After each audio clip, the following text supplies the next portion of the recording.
Now, how many times this happened to you? You get ready to log in and you forgot your password. That's not at all uncommon. It happens to me all the time. Or maybe you need to pay a bill and you forgot your password. But don't worry.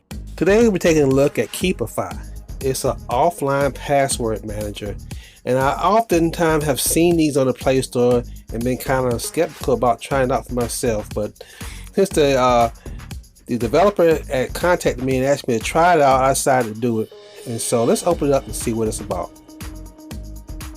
So whatever security credentials that you currently use to unlock your phone, you're also going to use this to unlock the app. That's just the first security feature of this app, so that nobody can access your passwords without your knowledge. And so this is what the layout looks like. If you were to click on one, you can get more information about what that password is. This was a test right here I did just to show you what it looks like. You can click on the little eye thing to actually see what the password is.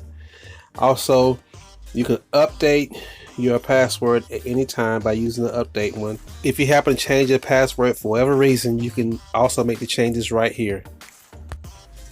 Next, you can send it to your PC by using this QR code scanner right here to upload to the Keypify.com through your PC, and you can save it that way. And this is the only time you have to use internet to actually use the app. You can manage all your passwords completely offline without internet connection. And also, lastly, you can share your passwords with a trusted person who also has a Keypify account. You just put in that the recipient's ID and you'll be able to send it to them. Just keep in mind they need to share the same kind of protocols that you do on the app to keep your passwords safe. Now, it's recommended you back up your files in case something happens to your phone, so you don't lose everything. Now, the files can be safely backed up on your phone's storage, or also you can upload it to your Google Drive as well. Also, any file can be emailed, as well as, like before, you can send it to your Google Drive for safe storage. Just locate the file on your phone's memory and select Save to Drive. Once it's uploaded, you should be able to see your recently saved file in your Google Drive. Now, if you notice on these password files, some of them have a green lock and some of them have a yellow lock. The yellow lock means that it's not as secure as the green lock. I'm going to show you how to make a safe and secure password right quick.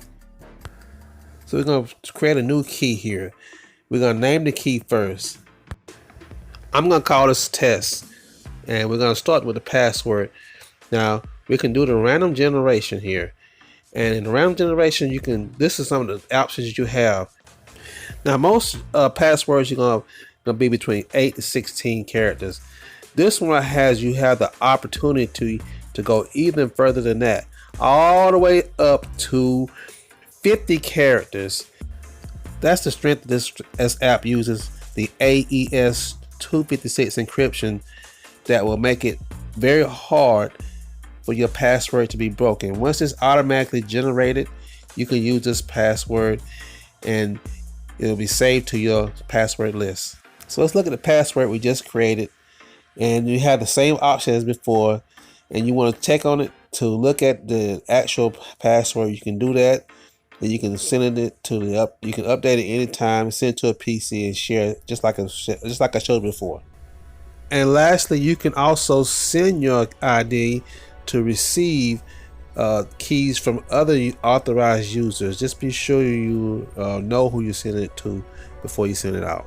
And lastly, the AWS 256 encryption is also used by the US government, so that is very secure. So tell me what you think. Be sure to like and subscribe if you already have it. Thanks very much for watching, and we'll see you again next time.